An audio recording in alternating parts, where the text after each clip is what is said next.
નમસ્કાર, હું છું પ્રિયા અને તમે જોઈ રહ્યા છો જનતા કી જાણકારી ન્યૂઝ। નજર કરીએ આજના સમાચાર ઉપર। ભેંસાણ મામલતદારને સિંધી સમાજ દ્વારા આવેદન તથા આક્રોશ પ્રદર્શન।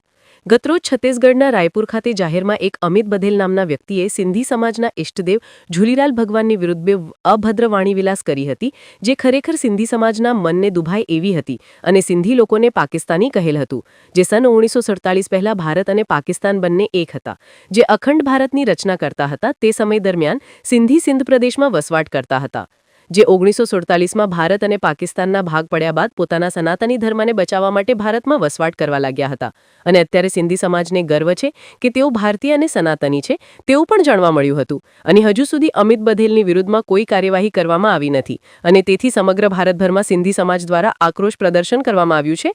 ત્યારે આજે ભેંસાણ મામલતદાર કચેરી ખાતે સિંધી સમાજ દ્વારા મુખ્યમંત્રીને મામલતદાર થ્રુ આવેદનપત્ર પાઠવવામાં આવ્યું હતું અને આક્રોશ સાથે અમિત બધેલના પોસ્ટરને સળગાવી અને વિરોધ પ્રદર્શન કર્યું હતું।